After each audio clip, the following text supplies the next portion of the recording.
Medical mafia की जहरीला cough syrup का यह मामला, और इस पूरे मामले में बड़ा खुलासा हो चुका है। देखिए, मध्य प्रदेश में बड़ा मेडिकल रैकेट इस समय एक्टिव है। डॉक्टर ही दवा कंपनी का, यहां पर देखिए आपको जानकारी दे दे, स्टॉकिस्ट बना तो पत्नी के नाम पर चला रहा था मेडिकल स्टोर। अपनी पत्नी के नाम पर मेडिकल स्टोर चलाया जा रहा था। अपने ही मेडिकल स्टोर से दवा देता था ये doctor. CM doctor Mohan Yadav की ओर से अब एक बयान भी सामने आया है। ऐसी लापरवाही बर्दाश्त नहीं की जाएगी, ये कहा है मुख्यमंत्री डॉक्टर मोहन यादव ने। तो जहरीली कफ सिरप से अब तक 17 बच्चों की मौत हो गई है। और सबसे बड़ी बात यह है, जो खुलासा हुआ है, जो मेडिकल माफिया सामने आया है, वो वाकई हैरान कर देने वाला है। एक तरफ पत्नी और दूसरी तरफ पति। डॉक्टर पति जो दवाएं लिखता था, जो सिरप लिखता था, वही मेडिकल जो चला रही थी, यानी कि डॉक्टर की पत्नी, वो ये सिरप दे रही थी। और ऐसे में अब बड़ा खुलासा हो चुका है मेडिकल माफिया, जिसका खुलासा हुआ और सीएम ने भी बड़ी जानकारी दी। डॉक्टर के यहाँ से दवाई खरीदी गई थी, उसी के यहाँ उनको वो बच्चों के डॉक्टर भी है और कंपनी के स्टॉकिस्ट भी वही थे, मेडिकल स्टोर भी उन्हीं का नाम का, उनकी पत्नी के नाम का। इसलिए प्रशासन ने कठोर कार्रवाई की है। इससे जुड़े हुए जो पक्ष है, हमने अपनी सरकार के माध्यम से मेडिकल इंस्पेक्टर, ड्रग से जुड़े हुए ड्रग कंट्रोलर को हटाया है, डिप्टी ड्रग कंट्रोलर पे कार्रवाई करने के लिए बताया है। जो संबंधित पक्ष है जिनकी लापरवाही पाई जाएगी, हमारी सरकार संवेदनशील सरकार है, ऐसी किसी लापरवाही को बर्दाश्त नहीं करेगी। मैं आज इस अवसर पर इतना ही कहना चाहूंगा कि हमने सबने प्रबंधन किए कि आगे ऐसी घटना न हो।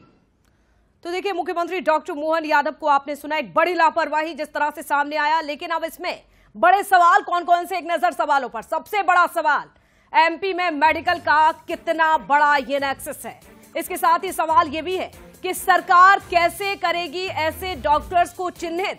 सरकार के लिए ये कितना आसान होगा, कितना चुनौतीपूर्ण होगा मेडिकल रैकेट में, और कितने खुलासे अभी होना बाकी है। सवाल ये भी है कि फार्मा नेक्सस पर सरकार कैसे कंट्रोल करेगी। इसके साथ ही मध्य प्रदेश में मेडिकल का कितना बड़ा नेक्सस है, ये कुछ बड़े सवाल ऐसे हैं जो कहीं ना कहीं इस बड़ी लापरवाही में सामने आ रहे हैं। चलिए, और ज्यादा जानकारी के लिए जुड़ते हैं, हमारे साथ एग्जीक्यूटिव एडिटर शैलेंद्र राजपूत भी जुड़ चुके हैं। शैलेंद्र जी, जिस तरह से मेडिकल माफिया लगातार हम चर्चा कर रहे हैं सामने आया है, लेकिन ऐसे में कई बड़े सवाल भी हैं, क्योंकि बहुत बड़ी लापरवाही है। 17 मासूम बच्चों की एमपी में दर्दनाक मौत हो जाती है। सर, कई बड़े सवाल उठ रहे हैं, आप कैसे देख रहे हैं इस पूरी घटना को?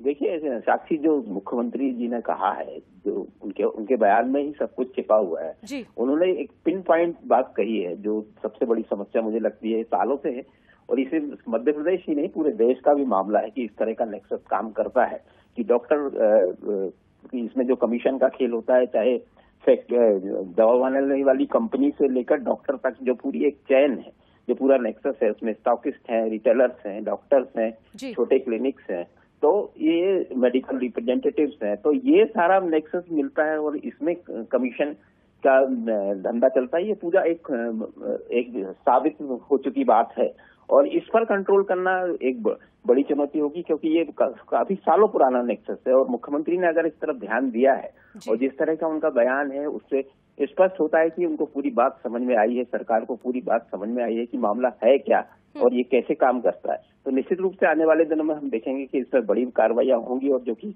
शुरू भी हो चुकी हैं। क्योंकि इस पूरे मामले में, पलासिया वाले मामले में भी, जैसा कि मुख्यमंत्री ने बताया कि डॉक्टर के पत्नी के नाम पर ही लाइसेंस था, उन्हीं की दुकान थी, उन्हीं की क्लिनिक थी, तो निश्चित रूप से इसमें जो क्वालिटी होती है दवाई की, उससे समझौता होता होगा।